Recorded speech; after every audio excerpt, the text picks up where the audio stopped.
পুঠিয়ার বিখ্যাত রাজবাড়িতে। তো এই রাজবাড়িটা এখন আমি আপনাদেরকে ঘুরে ঘুরে দেখাবো, এর সাথে সাথে টুকটাক ডিটেলস শেয়ার করবো।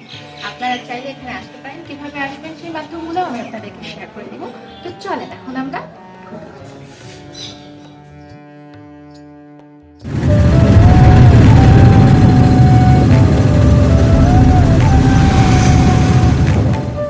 রাজশাহী শহর থেকে প্রায় ৩২-৩৪ কিলোমিটার পূর্বে এবং নাটোর শহর থেকে প্রায় ১৮ কিলোমিটার দূরে পুঠিয়া উপজেলা সদরের কাছে অবস্থিত এই পুঠিয়া রাজবাড়িটি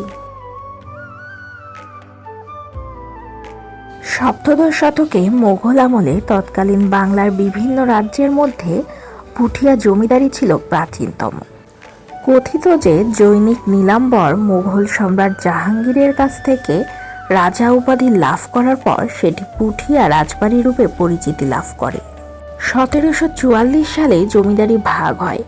সেই ভাগাভাগিতে জমিদারের বড় ছেলে পান সম্পত্তির ৫.৫ আনা এবং অন্য ৩ ছেলে পান ৩.৫ আনা।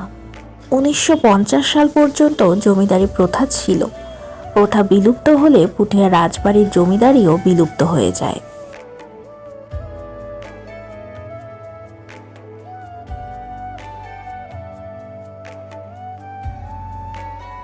কিন্তু জমিদারি বিলুপ্ত হলেও সে আমলে নির্মিত তাদের প্রাসাদ, মন্দির ও অন্যান্য স্থাপনা ঠিকই টিকে রয়েছে। ভবনের সম্মুখের চিত্র ছিল অসাধারণ। পুঠিয়া রাজবাড়ি বা পাঁচানী রাজবাড়িটা মূলত মহারানী হেমন্ত কুমারী দেবী রাজবাড়ি। এটা ১৮৯৫ সালের ওইদিকে তৈরি করা হয়। এই ভাঙাচোরা ব্যাপারগুলোতে অনেক অ্যাস্থেটিক্স ভাইবস লাগে আমার কাছে। এই যে খোদাই করা জিনিসগুলো দেখতে পাচ্ছেন, যেগুলো দিনাজপুরের কান্তজির মন্দিরেও আছে, আমি একটু জুম করে দেখাই।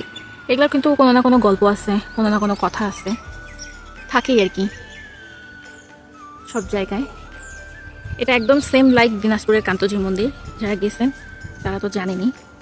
প্রতিটি মন্দিরের দেয়ালেই অপূর্ব সব পোড়ামাটির ফলকের কারুকাজগুলো এই রাজবাড়িকে আরো আকর্ষণীয় করে তুলেছে।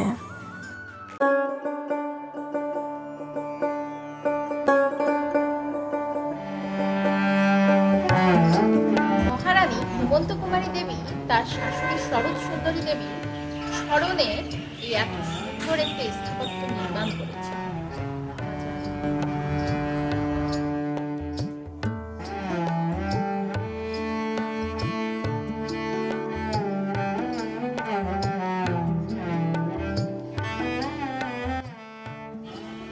রাজবাড়িটি বর্তমানে একটি ঐতিহাসিক স্থান এবং জাদুঘর হিসেবে ব্যবহৃত হচ্ছে।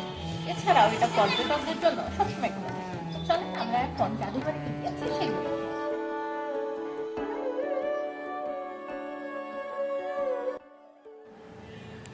এটা মূলত লোহার তৈরি একটা সিন্ধুক, যা মূলত ১৭০০ এবং ১৮০০ খ্রিস্টাব্দের সময়কার। তো দেখেন কত আগে।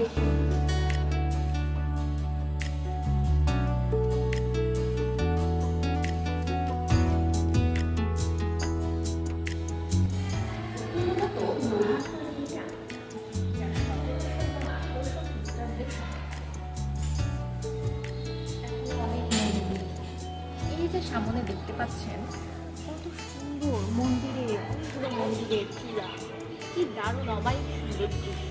এই জায়গাটার এত সুন্দর দৃশ্যটা দেখার জন্য আপনাকে অবশ্যই আসতে হবে পুঠিয়া রাজবাড়ি।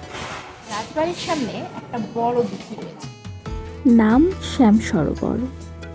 পুঠিয়া রাজবাড়ির আশেপাশে অসংখ্য দিঘি থাকার প্রধান কারণ হল রাজপরিবারের নিরাপত্তা ব্যবস্থা, ধর্মীয় আচার অনুষ্ঠান এবং দৈনন্দিন পানির চাহিদা পূরণ।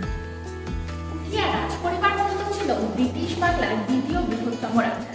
এখানে গোবিন্দ মন্দির, শিব মন্দির এবং পঞ্চরত্ন মন্দির ছাড়াও আরো বিভিন্ন রকমের মন্দির আছে। তো চলে সেই মন্দিরগুলো এখন ঘুরে দেখি।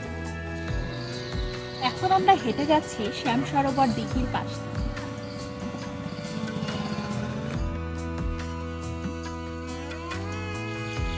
এই শহরে আরো অন্যতম সুন্দর একটা জায়গা জমিদার বাড়ি আর কি। এটা দেখতে অনেক বেশি অ্যাস্থেটিক, অনেক সুন্দর।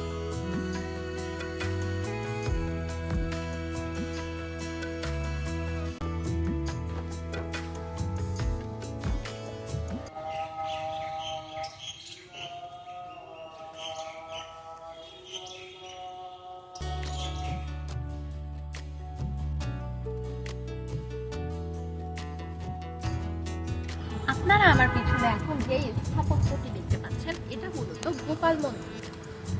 তো চলেন আমরা এখন এই মন্দিরের ভিতরে যাই।